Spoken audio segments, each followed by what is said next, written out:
Edith Edwards was not pleased with the answer the man at the ticket counter gave her. She had come all the way from Bangor, Pennsylvania, to see family and places associated with her heritage around the British Isles, and had gotten everywhere she needed to go.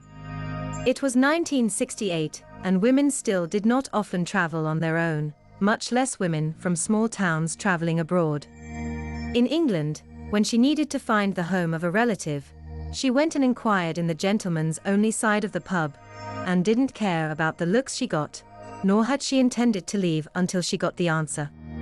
She did not intend to be this close to Mount Snowdon, and not see the top. Edith knew the train had run every year since 1946, after the war ended and allowed one to ride all the way to the top of the mountain. Edith had brought walking shoes for dry and wet weather and sensible clothes, but not climbing gear, so hiking up herself was not an option.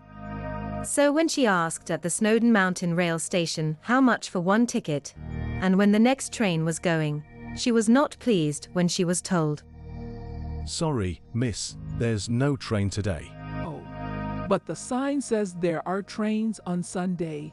On most Sundays, yes. Mr. Jones, that is, Mr. Robert Jones Jr., he runs the train on a Sunday. Well, is he running the train today? No, he's down Llanberis today for church. Normally he's done with church by now.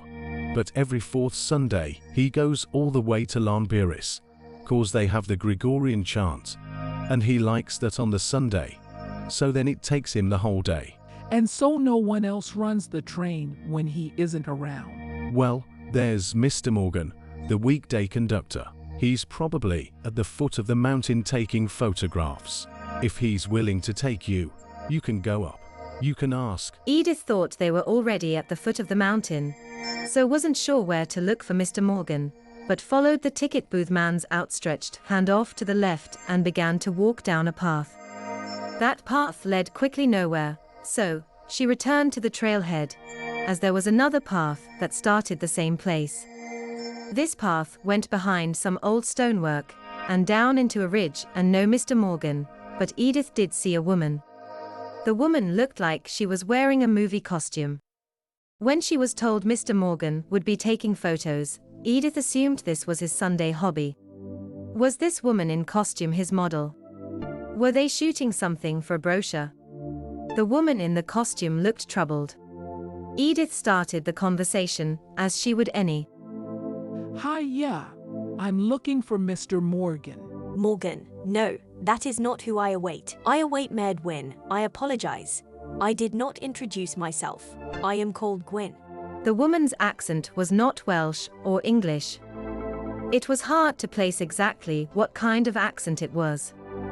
Edith wasn't sure what to make of the woman.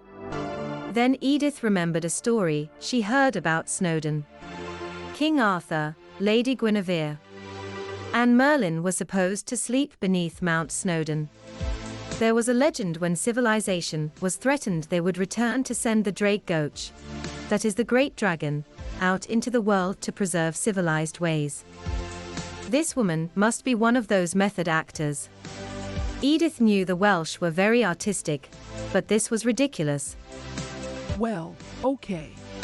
I am looking for Mr. Morgan, so he might take me in the train to the top of Snowdon. I don't think I want to hike all the way up. Come, we must right the pillars to wake the dragon.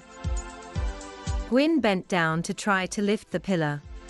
It looked heavy, very heavy. Gwyn was lifting the big one first. Edith never wanted to let anyone who needed a hand be stuck on their own, so she bent down and helped Gwyn to try to move the pillar. To her surprise, it moved and seemed to click into the ground and now stood upright. Without missing a breath, Gwyn moved to the small pillar, and this she tried to lift on her own, but it fell from her grip and cracked. Oh no! We will have awoken the great dragon, but with the small pillar shattered he shall not so easily find his way. Edith was startled when a man's voice interrupted. The man was also dressed in some kind of crazy costume like a monk's robe, but of a very old style. Fear not, Gwyn. Many years from now, when he who is called Trump and he who is called Putin rise to power, the dragon will stop them. Without the guidance of the small pillar, they will come to power, but because the dragon is free, civilization will tarry on, and the tyrants will fall under the dragon's righteous might.